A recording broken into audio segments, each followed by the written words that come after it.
All right, what is up? Okay, so last week's video was like mega sad. I don't like to be sad on this channel, so let's talk about something cool. Let's talk about something happy. So I was looking for ideas for videos over the weekend, and talking to a friend of mine, and she recommended, why don't you do a video about the coelacanth? Coelacanth. Why? I mean, it's a super cool fish and a really interesting story. But apparently, the coelacanth is a bit of a meme right now. Neck on wrist on shaman. Tell them say less, no comment. And we only here for the commas. Pull up and how about we slide? Load it away on the side. I guess.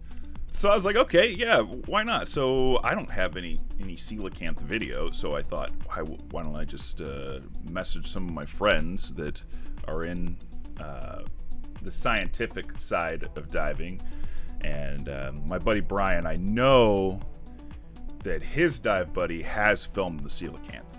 So I messaged him. I wasn't sure if he was there or not on that expedition. Turned out he wasn't, but he told me, he's like, hey man, you should just do a reaction to Rich Pyle's video on the coelacanth. Rich being Brian Green's buddy. My buddy Brian, ichthyologist, super smart guy, involved in the Obama fish and all that cool stuff. Check out his YouTube channel. I'll put a link down in the description because he's got some really cool stuff. He's got a video where he did the submarine at Cocos Island. Is sick. So check that out. Show him some love. But anyway, I was like, that's a great idea. Rich is a very accomplished diver. Let's just say in this video, I won't be doing any technique critiques or anything like that, because this guy knows a ton more than me about rebreather diving. Now, I'm a cave diver too, so I tend to take my buoyancy and trim extremely seriously when I'm diving.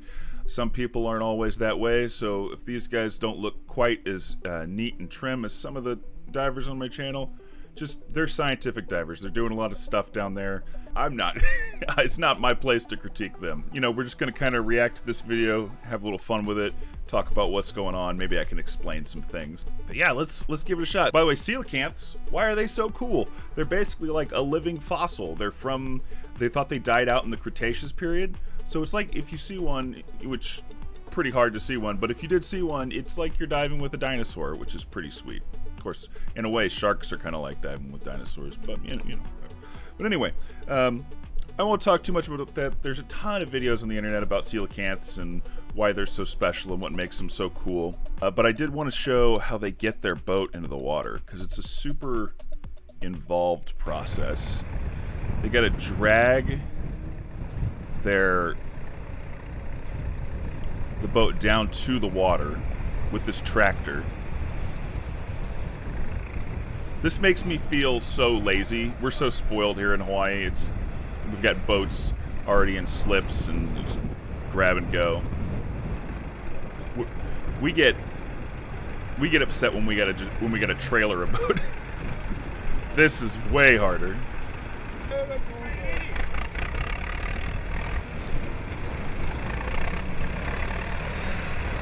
Very cool. But these guys have got it down. That was expertly done.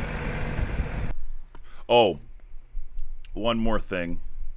There is a Nat Geo video. I think it's the same video that Rich has up here, but maybe it's on a different camera. But they've added a bunch of stuff. They've added in like some chirping communications and electronics. You can hear them. It sounds like they've got comms down there. They do not have comms. Now, however, on the real dive, there is talking, but that's only because, you know what, we'll get to you in there. There is talking, but it's not because of communication systems. I'll talk about that more when we're watching that video. But it's just kind of super funny to me. All right, so we got an inspo rebreather, it looks like, or something in an inspo case. I've seen that before. And that they've painted silver, or it came silver. It's pretty cool. The descending, this is a big old deep descent. Blue water stuff. Oh, one of the coolest parts of this video, though, are the rebreathers used. The Inspo, old cool rebreather, and they make new versions. I think it was probably one of the first commercially available CCRs. So, So he's saying it's their last dive of the trip. He's very hopeful they'll be successful today. You can hear them talking because in the loop, the breathing loop on a rebreather, there's air space for the sound to echo. So anything that you can say with a mouthpiece in your mouth, you can say on a rebreather, and people can hear you if they're listening. Sometimes it's really hard for people on open circuit to hear you because the bubbles are passing by their ears, but if you're on a rebreather, you can hear it real nicely. You can hear it even better when you're diving trimix because your voice gets higher pitched. And I believe they said these things, they found them at like just over 100 meters, so they're definitely going to be on trimix. And more than likely, we will hear the high-pitched helium voice while they're diving, which is very funny. Yeah, it's kind of already getting high-pitched. I can hear that. Descending to the reef. Peter and Willie. You can read. Rob. I think I know that guy, too. I'm pretty sure I met him on Oahu years ago.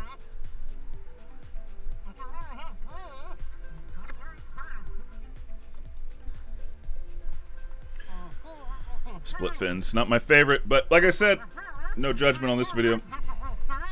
It's a Kahala, amberjack.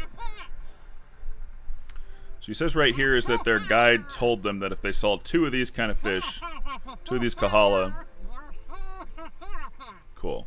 Or if they said if they saw those, then you'll see the coelacanth.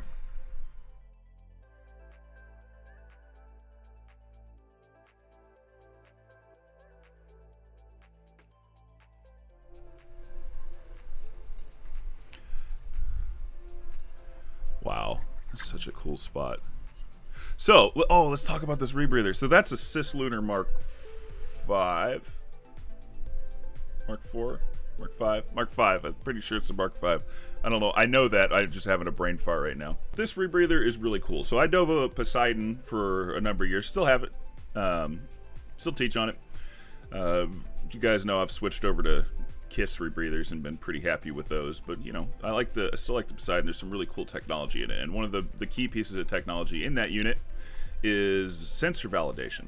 And that started with the Mark 6, and it was kind of pioneered on the Mark 5. The automatic sensor validation started on the Mark 6, but it was pioneered on the Mark 5. They had this big gas block, and using it, you could switch your gas to route in all different kinds of ways. And one thing that you could do was you could take your diluent and you could force it to spray diluent, meaning the air or trimix or whatever that you use to bring your PO2 down or volumize your loop or whatever. And you could spray it directly at the sensors, and doing that, since you know with your computers what that PO2 should be, if you spray that known fraction of oxygen gas at it, you can validate your sensors or verify their accuracy mid-dive, which is really cool. The Pelagian does that.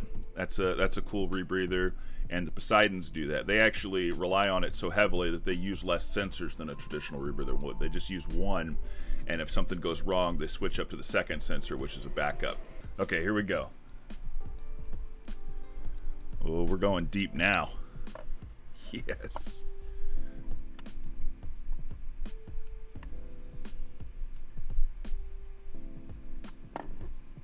For those of you that have always been interested in technical diving and wonder if this type of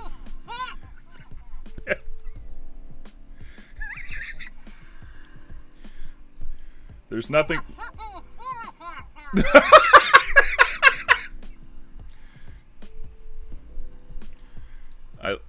I love the type of scientist that Rich Pyle is.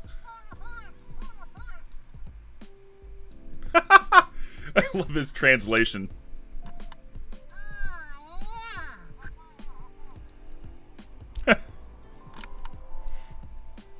This is... Look at that thing. It's crazy looking.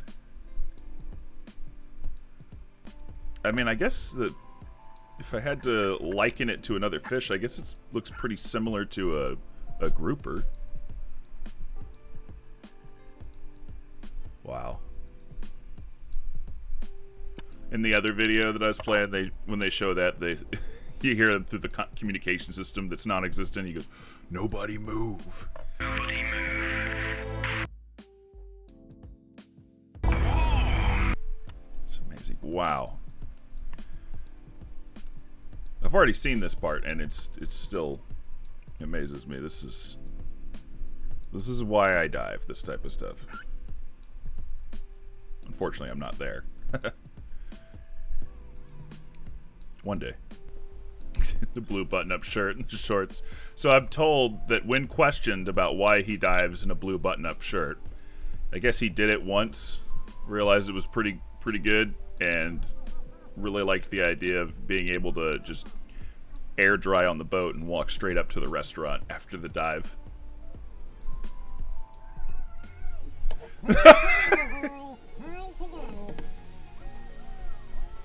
Everybody's stoked. It's a big dang fish. I gotta put an R rating on this video. I'm not going to, though. That was amazing. This guy's done a lot of diving, and you know, to hear a guy as accomplished as that react that excitedly, you know, it was cool. Alright. Oh man. I can't watch this anymore. Okay. Alright guys, well, I hope that was more fun than the sad video last week. Thank you guys so much for hanging out and watching this video with me. If you liked it or learned something, go ahead and hit the like button, because that helps me out. And if you'd like to see more cool stuff like this, hit the subscribe button. And if you want to support my channel, one of the best ways to do that is on Patreon, or you could go to my Bonfire store and buy a t-shirt. Both of those are down in the description. Once again, thank you very much. Thanks for diving with me today, and I'll see you in the water.